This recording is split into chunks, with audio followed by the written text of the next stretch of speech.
కేసీఆర్ ముక్కుకి ఇంతకు ముందు ఉన్నంత షార్ప్నెస్ లేదండి. అయిపోయింది. కేటీఆర్ కూడా ఓటేయాలండి. కవితనే వాళ్ళ చెల్లెనే ఓటేయదు కేటీఆర్ కి. ఇక మీరు మేమేమెత్తాం. బీఆర్ఎస్ పార్టీ రానున్న కాలంలో ఉండబోదు. It is going to be a straight Congress versus BJP state. Like multiple states in this country, this state also will be a bilateral.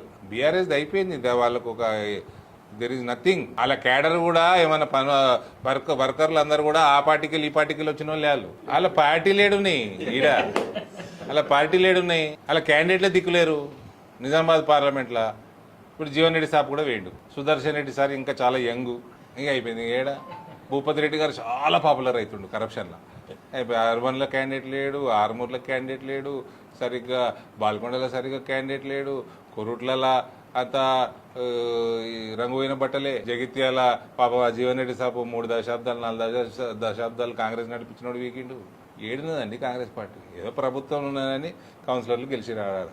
ఎక్కడ కాంగ్రెస్ టీఆర్ఎస్ అయితే ఎన్ని వచ్చినాయి చూస్తుంది. బీజేపీలో వచ్చిన కౌన్సిలర్లు కార్పొరేటర్లలో మొత్తం పార్లమెంట్ తీస్తే సగం కూడా రాలేదు. ఒక్కటి గెలిచిరు కార్పొరేటర్ 60,000. గెలిచిన గంట సేపు కూడా లేడు. మా మహేష్ అన్న ఫోన్ చేసి పోలీసు వాళ్ళని బెదిరిస్తారు. పికప్ చేయరని. ఏడుంటాడో పికప్ చేయరని. గది బీఆర్ఎస్ పరిస్థితి. రేవంత్ కేటీఆర్ ఎందుకు పికప్ చేస్తలేడు అన్నది నా క్వశ్చన్. రేవంత్ డబ్బుల కోసం ములాఖాత్ అయిపోయిండు కల్వకుంట్ల కుటుంబంతో.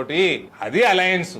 రేవంత్ కవిత పార్టీకి ఫండింగ్ చేస్తున్నాడు. కులాల వారీగా హిందువుల్ని విడదీయండి అన్న ప్రయత్నం చేపిస్తున్నాడు. అది అలయన్స్.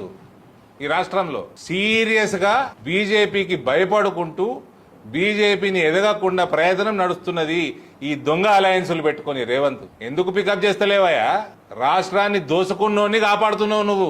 ఫాల్తూ సోషల్ మీడియా ప్లాట్ఫామ్లు పెట్టుకొని బీఆర్ఎస్ బీజేపీ అలయన్స్ అవుతుంది, అదవుతుంది ఇదవుతుంది అనుకుంటా ఇవన్నీ డ్రామాలు చేసుకుంటా ఏదో కొత్త వాదాలు క్రియేట్ చేసి మీడియా ఛానళ్ళని పేపర్లను మేనేజ్ చేసి కేటీఆర్ రేవంత్ ఇద్దరు కలిసి ఆడుతున్నారు దొంగ నాటకం ఇది. నువ్వు ఎందుకు అరెస్ట్ చేస్తలేవు? ఎగిరెగిరి పడ్డాడు అపోజిషన్లా ఆ కాంగ్రెస్ ప్రెసిడెంట్ ఉన్నప్పుడు. ఇలా తప్పులు చేసిండ్రు, ఆ స్కాములు చేసిండ్రు, ఈ స్కాములు చేసిండ్రు అని. ఏమైంది మరి? ఏ న్యూస్లో ఏ స్కాము లేదు, ఈ కారు లేదు, కాళేశ్వరం లేదు, ఇంకేం చేసారు స్కామ్? పవర్ సెక్టర్ పవర్ కొనుగోలు స్కామ్ లేదు, గొర్రెల స్కామ్. గొర్రెలు బర్రెలు కలిసిపోయినాయి. ఇప్పుడు BJP two huge, BRS is a Bachcha. Correct వ్యవహారం నడుస్తుంది. బీఆర్ఎస్కి వెళ్ళి ఇండివిజువల్ 1 by 1 ఖాళీ చేసి అందరు బీజేపీలో జాయిన్ అవుతారు. ఓని తీసుకోవాలా ఓని తీసుకోవద్దు అన్నది అప్పుడు రామచంద్రరావు గారు చుట్టూ వీక్కోవాలా అంత ఉంటుంది.